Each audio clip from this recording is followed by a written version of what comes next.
Shalom, que la grâce et la paix du Seigneur soient sur ta vie ce matin. Je prie que le Seigneur Jésus-Christ t'accorde en cette semaine sa miséricorde et sa grâce pour que tu prospères à tous égards. Je voudrais partager en fait une petite exhortation avec toi encore ce matin qui va t'édifier, qui va t'aider. Mais je prie également que tu puisses partager ces messages pour que les autres puissent en bénéficier et soient aussi édifiés. Toi, tu dis que tu es chrétien, que tu as reçu le Saint-Esprit, mais tu ne respectes absolument rien. Tu ne médites pas du tout, tu ne pries pas, tu ne jeûnes pas, tu ne fais absolument rien du tout.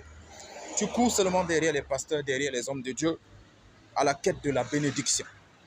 Je voudrais te faire comprendre que si tu continues comme ça veut dire que tu es comme un citoyen qui vit en fait dans un pays, mais qui dit qu'il a la carte nationale d'identité, mais qui ne respecte en fait aucune loi.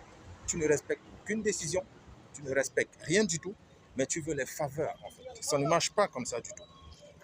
Dans le royaume de Dieu, il faut savoir que ce soit le jeûne, la prière, la méditation surtout, la recherche de la connaissance, ce sont les principes qui caractérisent les fils du royaume.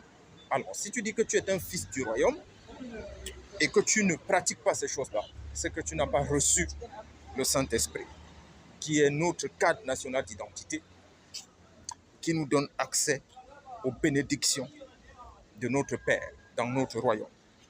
Si tu ne médites pas, si tu ne pries pas, tu ne fais pas ces choses-là, tu seras donc comme un héritier qui est encore enfant.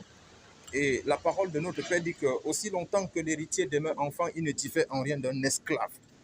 D'accord? Commence à chercher la connaissance. Laissez ces choses que vous appelez bénédictions. Cherchez la connaissance. Cherchez d'abord le royaume et la justice de Dieu. Et vous verrez que en cherchant cela, ces choses que vous appelez bénédictions et consorts vont vous suivre simplement. Que Dieu te bénisse encore une fois de plus ce matin. Shalom.